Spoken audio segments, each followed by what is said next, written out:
Una tarde de lluvias primaverales, cuando viajaba sola hacia Barcelona conduciendo un coche alquilado, María de la Luz Cervantes sufrió una avería en el desierto de los Monegros. Era una mexicana de 27 años, bonita y seria, que años antes había tenido un cierto nombre como artista de variedades. Estaba casada con un prestidigitador de salón con quien iba a reunirse aquel día después de visitar a unos parientes en Zaragoza. Al cabo de una hora de señas desesperadas a los automóviles y camiones de carga que pasaban raudos en la tormenta, el conductor de un autobús destartalado se compadeció de ella. Le advirtió, eso sí, que no iba muy lejos. No importa, dijo María. Lo único que necesito es un teléfono. Era cierto, y solo lo necesitaba para prevenir a su marido de que no llegaría antes de las 7 de la noche. Parecía un pajarito ensopado, con un abrigo de estudiante y los zapatos de playa en abril, y estaba tan aturdida por el percance que olvidó llevarse las llaves del automóvil. Una mujer que viajaba junto al conductor, de aspecto militar, pero de maneras dulces, le dio una toalla y una manta, y le hizo un sitio a su lado. Después de secarse a medias, María se sentó, se envolvió en la manta y trató de encender un cigarrillo, pero los fósforos estaban mojados. La vecina del asiento le dio fuego y le pidió un cigarrillo de los pocos que le quedaban secos. Mientras fumaban, María cedió a las ansias de desahogarse, y su voz resonó más que la lluvia o el traqueteo del autobús. La mujer la interrumpió con el índice de los labios. Están dormidas, murmuró. María miró por encima del hombro y vio que el autobús estaba ocupado por mujeres de edades inciertas y condiciones distintas, que dormían arropadas con mantas iguales a la suya. Contagiada por su placidez, María se enroscó en el asiento y se abandonó al rumor de la lluvia. Cuando se despertó era de noche, y el aguacero se había disuelto en un sereno helado. No tenía la menor idea de cuánto tiempo había dormido, ni en qué lugar del mundo se encontraban. Su vecina de asiento tenía una actitud de alerta. ¿Dónde estamos? Preguntó María. Hemos llegado, contestó la mujer. El autobús estaba entrando en el patio empedrado de un edificio enorme y sombrío, que parecía un viejo convento en un bosque de árboles colosales. Las pasajeras, alumbradas apenas por un farol del patio, permanecieron inmóviles hasta que la mujer, de aspecto militar, las hizo descender con un sistema de órdenes primarias como en el parvulario. Todas eran mayores y se movían con tal parsimonia que parecían imágenes de un sueño. María, la última en descender, pensó que eran monjas. Lo pensó menos cuando vio a varias mujeres de uniforme que las recibieron a la puerta del autobús y que les cubrían la cabeza con las mantas para que no se mojaran y las ponían en fila india, dirigiéndolas sin hablarles, con palmadas rítmicas y perentorias. Después de despedirse de su vecina de asiento, María quiso devolverle la manta, pero ella le dijo que se cubriera la cabeza para atravesar el patio y la devolviera en la portería. ¿Habrá un teléfono? Le preguntó María. Por supuesto, dijo la mujer. Ahí mismo le indican. Le pidió a María otro cigarrillo y ella le dio el resto del paquete mojado. En el camino se secan, le dijo. La mujer la hizo un adiós con la mano desde el estribo y casi le gritó Buena suerte. El autobús arrancó sin darle tiempo a más. María empezó a correr hacia la entrada del edificio. Una guardiana trató de detenerla con una palmada enérgica, pero tuvo que apelar a un grito imperioso. ¡Alto! He dicho. María miró por debajo de la manta y vio unos ojos de hielo y un índice inapelable que le indicó la fila. Obedeció. Ya en el zaguán del edificio se separó del grupo y preguntó al portero dónde había un teléfono. Una de las guardianas la hizo volver a la fila con palmaditas en la espalda mientras le decía con modos dulces Por aquí, guapa, por aquí hay un teléfono. María siguió con las otras mujeres por un corredor tenebroso y al final entró en un dormitorio colectivo donde las guardianas recogieron las cobijas y empezaron a repartir las camas.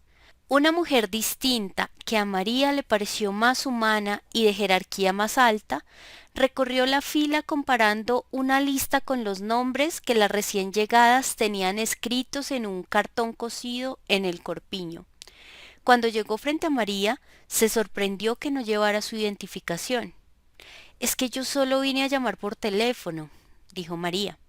Le explicó a toda prisa que su automóvil se había descompuesto en la carretera. El marido, que era mago de fiestas, estaba esperándola en Barcelona para cumplir 3 compromisos hasta la medianoche y quería avisarle de que no estaría a tiempo para acompañarlo. Iban a ser las 7. Él debía salir de la casa dentro de 10 minutos y ella temía que cancelara todo por su demora. La guardiana pareció escucharla con atención.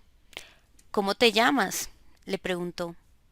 María le dijo su nombre con un suspiro de alivio, pero la mujer no lo encontró después de repasar la lista varias veces. Se lo preguntó alarmada una guardiana y ésta, sin nada que decir, se encogió de hombros. Es que yo solo vine a hablar por teléfono, dijo María. De acuerdo, maja, le dijo la superiora, llevándola hacia su cama con una dulzura demasiado ostensible para ser real. Si te portas bien, podrás hablar por teléfono con quien quieras, pero ahora no, mañana. Algo sucedió entonces en la mente de María, que le hizo entender por qué las mujeres del autobús se movían como en el fondo de un acuario. En realidad estaban apaciguadas con sedantes, y aquel palacio en sombras, con gruesos muros de cantería y escaleras heladas, era en realidad un hospital de enfermas mentales. Asustada, escapó corriendo del dormitorio y antes de llegar al portón, una guardiana gigantesca con un mameluco de mecánico la atrapó de un zarpazo y la inmovilizó en el suelo con una llave maestra. María la miró de través paralizada por el terror. Por el amor de Dios, dijo, le juro por mi madre muerta que solo vine a hablar por teléfono. Le bastó con verle la cara para saber que no había súplica posible ante aquella energúmena de mameluco a quien llamaban Herculina, por su fuerza descomunal. Era la encargada de los casos difíciles y 2 reclusas habían muerto estranguladas con su brazo de oso polar adiestrado en el arte de matar por descuido. El primer caso se resolvió como un accidente comprobado. El segundo fue menos claro y Herculina fue amonestada y advertida de que la próxima vez sería investigada a fondo. La versión corriente era que aquella oveja descarriada de una familia de apellidos grandes tenía una turbia carrera de accidentes dudosos en varios manicomios de España. Para que María durmiera la primera noche tuvieron que inyectarle un somnífero. Antes de amanecer, cuando la despertaron las ansias de fumar, estaba amarrada por las muñecas y los tobillos en las barras de la cama. Nadie acudió a sus gritos. Por la mañana, mientras el marido no encontraba en Barcelona ninguna pista de su paradero, tuvieron que llevarla a la enfermería, pues la encontraron sin sentido en un pantano de sus propias miserias. No supo cuánto tiempo había pasado cuando volvió en sí. Pero entonces el mundo era un remanso de amor, y estaba frente a una cama un anciano monumental con una andadura de plantígrado y una sonrisa sedante, que con 2 pases maestros le devolvió la dicha de vivir. Era el director del sanatorio. Antes de decirle nada, sin saludarlo siquiera, María le pidió un cigarrillo. Él se lo dio encendido y le regaló el paquete casi lleno. María no pudo reprimir el llanto. Aprovecha ahora para llorar cuanto quieras, le dijo el médico con voz adormecedora. No hay mejor remedio que las lágrimas. María se desahogó sin pudor, como nunca logró hacerlo con sus amantes casuales en los tedios de después del amor. Mientras la oía, el médico la peinaba con los dedos, le arreglaba la almohada para que respirara mejor, La guiaba por el laberinto de su incertidumbre con una sabiduría y una dulzura que ella no había soñado jamás. Era, por primera vez en su vida, el prodigio de ser comprendida por un hombre que la escuchaba con toda el alma sin esperar la recompensa de acostarse con ella. Al cabo de una hora larga, desahogada a fondo, le pidió autorización para hablarle por teléfono a su marido. El médico se incorporó con toda la majestad de su rango. Todavía no, reina, le dijo, dándole en la mejilla la palmadita más tierna que había sentido nunca. Todo se hará a su tiempo. Le hizo desde la puerta una bendición episcopal y desapareció para siempre. Confía en mí, le dijo. Esa misma tarde, María fue inscrita en el asilo con un número de serie y con un comentario superficial sobre el enigma de su procedencia y las dudas sobre su identidad. Al margen quedó una calificación escrita de puño y letra del director, agitada. Tal como María lo había previsto, el marido salió de su modesto apartamento del barrio de Horta con media hora de retraso para cumplir los 3 compromisos. Era la primera vez que ella no llegaba a tiempo en casi 2 años de una unión libre bien concertada, y él entendió el retraso por la ferocidad de las lluvias que asolaron la provincia aquel fin de semana. Antes de salir, dejó un mensaje clavado en la puerta con el itinerario de la noche. En la primera fiesta, con todos los niños disfrazados de canguro, prescindió del truco estelar de los peces invisibles porque no podía hacerlo sin la ayuda de ella. El segundo compromiso era en casa de una anciana de 93 años, en silla de ruedas, que se preciaba de haber celebrado cada uno de sus últimos 30 cumpleaños con un mago distinto. Él estaba tan contrariado con la demora de María que no pudo concentrarse en las suertes más simples. El tercer compromiso era el de todas las noches en un café concierto de las Ramblas, donde actuó sin inspiración para un grupo de artistas franceses que no pudieron creer lo que veían porque se negaban a creer en la magia. Después de cada representación llamó por teléfono a su casa y esperó sin ilusiones a que María le contestara. En la última ya no pudo reprimir la inquietud de que algo malo había ocurrido. De regreso a casa en la camioneta adaptada para las funciones públicas, vio el esplendor de la primavera en las palmeras del Paseo de Gracia, y lo estremeció el pensamiento aciago de cómo podía ser la ciudad sin María. La última esperanza se desvaneció cuando encontró su recado todavía prendido en la puerta. Estaba tan contrariado que se le olvidó darle comida al gato. Solo ahora que lo escribo caigo en la cuenta de que nunca supe cómo se llamaba en realidad, porque en Barcelona solo lo conocíamos con su nombre profesional, Saturno el Mago. Era un hombre de carácter raro y con una torpeza social irremediable, pero el tacto y la gracia que le hacían falta le sobraban a María. Era ella quien lo llevaba de la mano en esta comunidad de grandes misterios, donde a nadie se le hubiera ocurrido llamar a nadie por teléfono después de la medianoche para preguntar por su mujer. Saturno lo había hecho de recién venido y no quería recordarlo. Así que esa noche se conformó con llamar a Zaragoza, donde una abuela medio dormida le contestó sin alarma que María había partido después del almuerzo. No durmió más de una hora al amanecer. Tuvo un sueño cenagoso en el cual vio a María con un vestido de novia en piltrafas y salpicado de sangre, y despertó con la certidumbre pavorosa de que había vuelto a dejarlo solo y ahora para siempre en el vasto mundo sin ella. Lo había hecho 3 veces con 3 hombres distintos, incluso él, en los últimos 5 años. Lo había abandonado en Ciudad de México a los 6 meses de conocerse, cuando agonizaban de felicidad con un amor demente en un cuarto de servicio de la colonia Anzures. Una mañana, María no amaneció en la casa después de una noche de abusos inconfesables. Dejó todo lo que era suyo, hasta el anillo de su matrimonio anterior, y una carta en la cual decía que no era capaz de sobrevivir al tormento de aquel amor desatinado.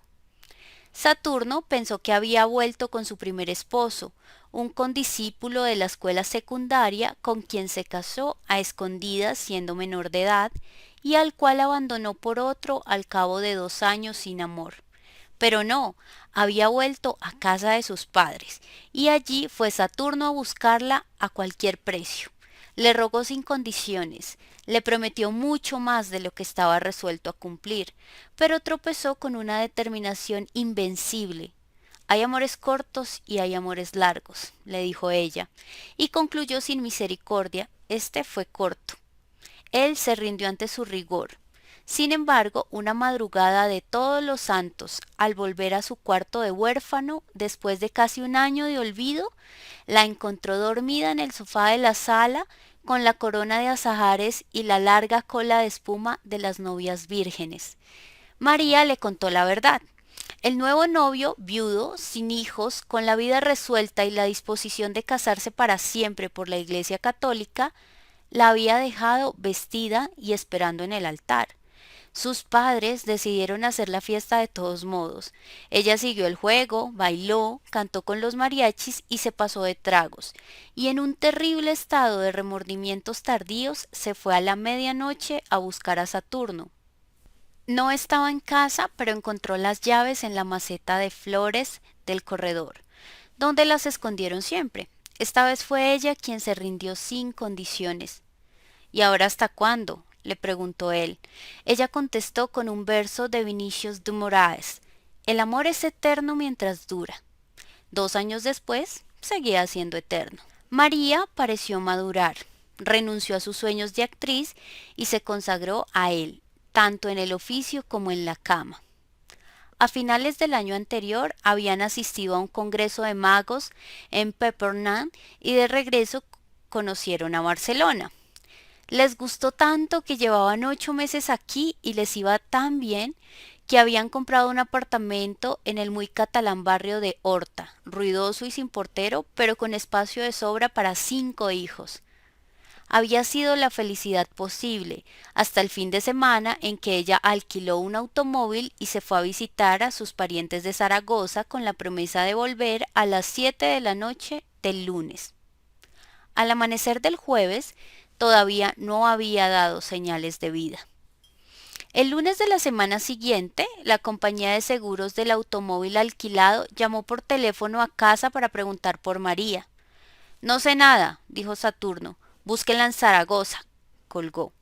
Una semana después, un policía civil fue a su casa con la noticia de que habían hallado el automóvil en Los Puros Huesos, en un atajo cerca de Cádiz, a 900 kilómetros del lugar donde María lo abandonó. El agente quería saber si ella tenía más detalles del robo.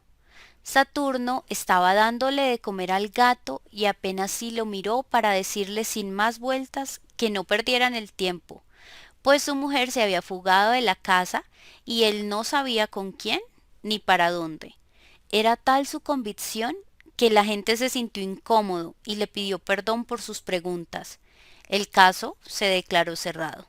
El recelo de que María pudiera irse otra vez había asaltado a Saturno por Pascua Florida en Cadaqués, a donde Rosa Regás los había invitado a navegar a vela. Estábamos en el Maritime, el populoso y sórdido bar de la Gouche de Vin, en el crepúsculo del franquismo, alrededor de una de aquellas mesas de hierro con sillas de hierro, donde solo cabíamos 6 a duras penas y nos sentábamos 20. Después de agotar la segunda cajetilla de cigarrillos de la jornada, María se encontró sin fósforos. Un brazo escuálido de vellos viriles con una esclava de bronce romano se abrió paso entre el tumulto de la mesa y le dio fuego. Ella lo agradeció sin mirar a quién, pero Saturno el mago lo vio. Era un adolescente óseo y lampiño, de una palidez de muerto y una cola de caballo muy negra que le daba a la cintura. Los cristales del bar soportaban apenas la furia de la tramontana de primavera, pero él iba vestido con una especie de pijama callejero de algodón crudo y unas albarcas de labrador.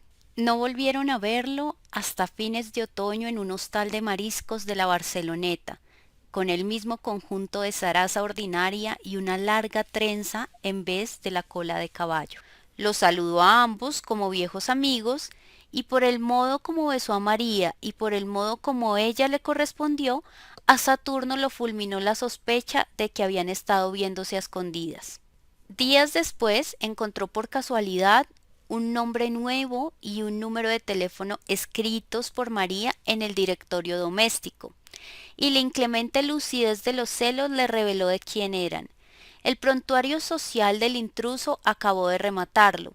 22 años, hijo único de ricos, decorador de vitrinas de moda, con una fama fácil de bisexual y un prestigio bien fundado como consolador de alquiler de señoras casadas. Pero logró sobreponerse hasta la noche en que María no volvió a casa. Entonces empezó a llamarlo por teléfono todos los días, primero cada 2 o 3 horas, desde las 6 de la mañana hasta la madrugada siguiente, y después cada vez que encontraba un teléfono a la mano. El hecho de que nadie contestara aumentaba su martirio. Al cuarto día le contestó una andaluza que solo iba a hacer la limpieza. El señorito se ha ido, le dijo, con suficiente vaguedad para enloquecerlo. Saturno no resistió la tentación de preguntarle si por casualidad no estaba ahí la señorita María. Aquí no vive ninguna María, le dijo la mujer. El señorito es soltero. Ya lo sé, le dijo él. No vive, pero a veces va, ¿o no? La mujer se encabritó. ¿Pero quién coño habla ahí? Saturno colgó. La negativa de la mujer le pareció una confirmación más de lo que ya no era para él una sospecha, sino una certidumbre ardiente. Perdió el control. En los días siguientes llamó por orden alfabético a todos los conocidos de Barcelona. Nadie le dio razón, pero cada llamada le agravó la desdicha, porque sus delirios de celos eran ya célebres entre los trasnochadores impertinentes de la Gouche Divine, y le contestaban con cualquier broma que lo hiciera sufrir. Solo entonces comprendió hasta qué punto estaba solo en aquella ciudad hermosa, lunática e impenetrable en la que nunca sería feliz. Por la madrugada, después de darle de comer al gato, se apretó el corazón para no morir y tomó la determinación de olvidar a María. A los 2 meses, María no se había adaptado aún a la vida del sanatorio. Sobrevivía picoteando apenas la pitanza de la cárcel con los cubiertos encadenados al mesón de madera bruta, y la vista fija en la litografía del general Francisco Franco que presidía el lúgubre comedor medieval. Al principio se resistía a las horas canónicas con su rutina bobalicona de maitines, laudes, vísperas y otros oficios de iglesia que ocupaban la mayor parte del tiempo. Se negaba a jugar a la pelota en el patio del recreo y a trabajar en el taller de flores artificiales que un grupo de reclusas atendía con una diligencia frenética. Pero a partir de la tercera semana fue incorporándose poco a poco a la vida del claustro. A fin de cuentas, decían los médicos, así empezaban todas y tarde o temprano terminaban por integrarse a la comunidad. La falta de cigarrillos, resuelta en los primeros días por una guardiana que se los vendía a precio de oro, volvió a atormentarla cuando se le agotó el poco dinero que llevaba. Se consoló después con los cigarrillos de papel periódico que algunas reclusas fabricaban con las colillas recogidas de la basura, pues la obsesión de fumar había llegado a ser tan intensa como la del teléfono. Las pesetas exiguas que se ganó más tarde fabricando flores artificiales le permitieron un alivio efímero. Lo más duro era la soledad de las noches. Muchas reclusas permanecían despiertas en la penumbra como ella, pero sin atreverse a nada, pues la guardiana nocturna velaba también el portón cerrado con cadena y candado. Una noche, sin embargo, abrumada por la pesadumbre, María preguntó con voz suficiente para que le oyera su vecina de cama: ¿Dónde estamos? La voz grave y lúcida de la vecina le contestó: en los profundos infiernos. Dicen que esta es tierra de moros, dijo otra voz distante que resonó en el ámbito del dormitorio, y debe ser cierto, porque en verano, cuando hay luna, se oyen a los perros ladrándole al mar. Se oyó la cadena en las argollas como un ancla de galeón, y la puerta se abrió. La cancerbera, el único ser que parecía vivo en el silencio instantáneo, empezó a pasearse de un extremo al otro del dormitorio. María se sobrecogió y solo ella sabía por qué. Desde su primera semana en el sanatorio, la vigilante nocturna le había propuesto sin rodeos que durmiera con ella en el cuarto de guardia. Empezó con un tono de negocio concreto: trueque de amor por cigarrillos, por chocolates, por lo que fuera. Tendrás todo, le decía trémula, serás la reina. Ante el rechazo de María, la guardiana cambió de método. Le dejaba papelitos de amor debajo de la almohada, en los bolsillos de la bata, en los sitios menos pensados. Eran mensajes de un apremio desgarrador, capaz de estremecer a las piedras. Hacía más de un mes que parecía resignada a la derrota, la noche en que se promovió el incidente en el dormitorio. Cuando estuvo convencida de que todas las reclusas dormían, la guardiana se acercó a la cama de María y murmuró en su oído toda clase de obscenidades tiernas, mientras le besaba la cara, el cuello tenso de terror, los brazos yermos, las piernas exhaustas. Por último, creyendo tal vez que la parálisis de María no era de miedo, sino de complacencia, se atrevió a ir más lejos. María le soltó entonces un golpe con el revés de la mano que la mandó contra la cama vecina. La guardiana se incorporó furibunda en medio del escándalo de las reclusas alborotadas. ¡Hija de puta!, gritó. Nos pudriremos juntas en este chiquero hasta que te vuelvas loca por mí. El verano llegó sin anunciarse el primer domingo de junio y hubo que tomar medidas de emergencia, porque las reclusas sofocadas empezaban a quitarse durante la misa los balandranes de estameña. María asistió divertida al espectáculo de las enfermas en pelota que las guardianas correteaban por las naves como gallinas ciegas. En medio de la confusión, trató de protegerse de los golpes perdidos y, sin saber cómo, se encontró sola en una oficina abandonada con un teléfono que repicaba sin cesar con un timbre de súplica. María contestó sin pensarlo, y oyó una voz lejana y sonriente que se entretenía imitando el servicio telefónico de la hora. Son las 45 horas 92 minutos y 107 segundos. ¡Maricón!, dijo María. Colgó divertida. Ya se iba cuando cayó en la cuenta de que estaba dejando escapar una ocasión irrepetible. Entonces marcó 6 cifras, con tanta tensión y tanta prisa que no estuvo segura de que fuese el número de su casa. Esperó con el corazón desbocado, oyó el timbre una vez, 2 veces, 3 veces, y oyó por fin la voz del hombre de su vida en la casa sin ella. Bueno, tuvo que esperar a que se le pasara la pelota de lágrimas que se le formó en la garganta. Conejo, vida mía, suspiró. Las lágrimas la vencieron. Al otro lado de la línea hubo un breve silencio de espanto y una voz enardecida por los celos escupió la palabra ¡puta!, y colgó en seco. Esa noche, en un ataque frenético, María descolgó en el refectorio la litografía del Generalísimo, la arrojó con todas sus fuerzas contra el vitral del jardín y se derrumbó bañada en sangre. Aún le sobró rabia para enfrentarse a golpes con los guardianes que trataban de someterla sin lograrlo, hasta que vio a Herculina plantada en el vano de la puerta con los brazos cruzados mirándola. Se rindió. No obstante, la arrastraron hasta el pabellón de las locas furiosas, la aniquilaron con una manguera de agua helada y le inyectaron trementina en las piernas.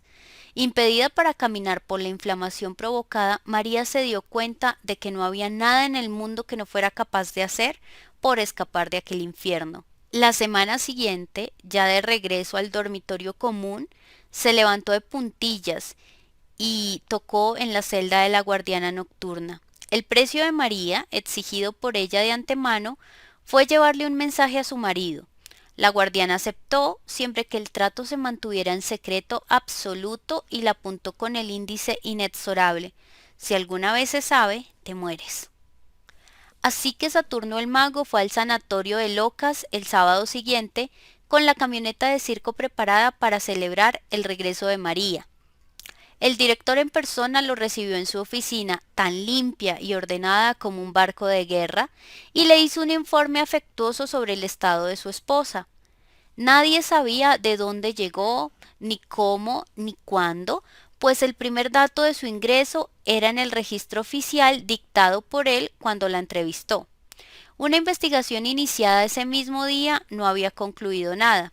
En todo caso, lo que más intrigaba al director era cómo supo Saturno el paradero de su esposa. Saturno protegió a la guardiana. Me lo informó la compañía de seguros del coche, dijo. El director asintió complacido. No sé cómo hacen los seguros para saberlo todo, dijo. Le dio una ojeada al expediente que tenía sobre su escritorio de aceta y concluyó. Lo único cierto es la gravedad de su estado. Estaba dispuesto a autorizarle una visita con las precauciones debidas si Saturno el mago le prometía, por el bien de su esposa, ceñirse a la conducta que él le indicaba, sobre todo en la manera de tratarla para evitar que recayera en uno de sus arrebatos de furia cada vez más frecuentes y peligrosos. Es raro, dijo Saturno, siempre fue de genio fuerte, pero de mucho dominio. El médico hizo un ademán de sabio. Hay conductas que permanecen latentes durante muchos años y un día estallan, dijo. Con todo, es una suerte que haya caído por aquí porque somos especialistas en casos que requieren mano dura. Al final, hizo una advertencia sobre la rara obsesión de María por el teléfono. Sígale la corriente, dijo. Tranquilo, doctor, dijo Saturno con un aire alegre. Es mi especialidad. La sala de visitas, mezcla de cárcel y confesionario, era un antiguo locutorio de convento. La entrada de Saturno no fue la explosión de júbilo que ambos hubieran podido esperar. María estaba de pie en el centro del salón, junto a una mesita con 2 sillas y un florero sin flores. Era evidente que estaba lista para irse, con su lamentable abrigo color fresa y unos zapatos sórdidos que le habían dado de caridad. En un rincón, casi invisible, estaba Herculina con los brazos cruzados. María no se movió al ver entrar al esposo, ni asomó emoción alguna en la cara todavía salpicada por los estragos del vitral. Se dieron un beso de rutina. ¿Cómo te sientes? Le preguntó él. Feliz de que al fin hayas venido, conejo, dijo ella. Esto ha sido la muerte. No tuvieron tiempo de sentarse. Ahogándose en lágrimas, María le contó las miserias del claustro, la barbarie de las guardianas, la comida de perros, las noches interminables sin cerrar los ojos por terror. Ya no sé cuántos días llevo aquí, o meses, o años, pero sé que cada uno ha sido peor que el otro, dijo, y suspiró con el alma. Creo que nunca volveré a ser la misma. Ahora todo eso pasó, dijo él, acariciándole con la yema de los dedos las cicatrices recientes de la cara. Yo seguiré viniendo todos los sábados, y más si el director me lo permite. Ya verás que todo va a salir muy bien. Ella fijó en los ojos de él sus ojos aterrados. Saturno intentó sus artes de salón. Le contó, en el tono pueril de las grandes mentiras, una versión dulcificada de los propósitos del médico. En síntesis, concluyó, aún te faltan algunos días para estar recuperada por completo. María entendió la verdad. ¡Por Dios, conejo! Dijo atónita. No me digas que tú también crees que estoy loca. ¿Cómo se te ocurre? Dijo él tratando de reír. Lo que pasa es que sería mucho más conveniente para todos que sigas un tiempo aquí en mejores condiciones, por supuesto. Pero si ya te dije que solo vine a hablar por teléfono, dijo María. Él no supo cómo reaccionar ante la obsesión temible. Miró a Herculina. Esta aprovechó la mirada para indicarle en su reloj de pulso que era tiempo de terminar la visita. María interceptó la señal, miró hacia atrás y vio a Herculina en la tensión del asalto inminente. Entonces se aferró al cuello de su marido, gritando como una verdadera loca. Él se la quitó encima con tanto amor como pudo y la dejó a merced de Herculina, que le saltó por la espalda. Sin darle tiempo para reaccionar, le aplicó una llave con la mano izquierda, le pasó el otro brazo de hierro alrededor del cuello y le gritó a Saturno el mago: ¡Váyase! Saturno huyó despavorido. Sin embargo, el sábado siguiente, ya repuesto del espanto de la visita, volvió al sanatorio con el gato vestido igual que él.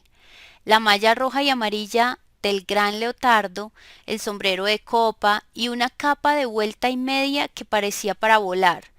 Entró en la camioneta de feria hasta el patio del claustro y allí hizo una función prodigiosa de casi 3 horas que las reclusas gozaron desde los balcones con gritos discordantes y ovaciones inoportunas. Estaban todas, menos María, que no solo se negó a recibir a su marido, sino inclusive a verlo desde los balcones. Saturno se sintió herido de muerte. Es una reacción típica, lo consoló el director. Ya pasará.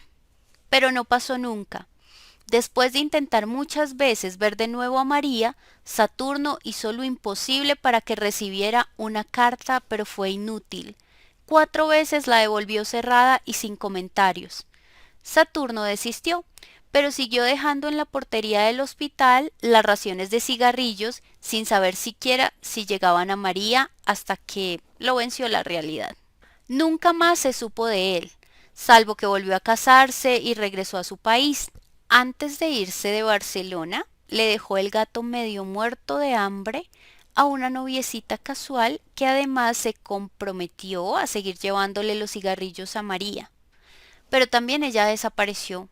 Rosa Regás recordaba haberla visto en el Corte Inglés hace unos 12 años, con la cabeza rapada y el balandrán anaranjado de alguna secta oriental, y encinta a más no poder.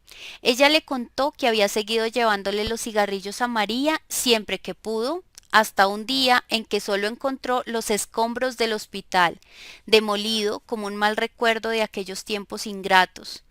María le pareció muy lúcida la última vez que la vio, un poco pasada de peso y contenta con la paz del claustro.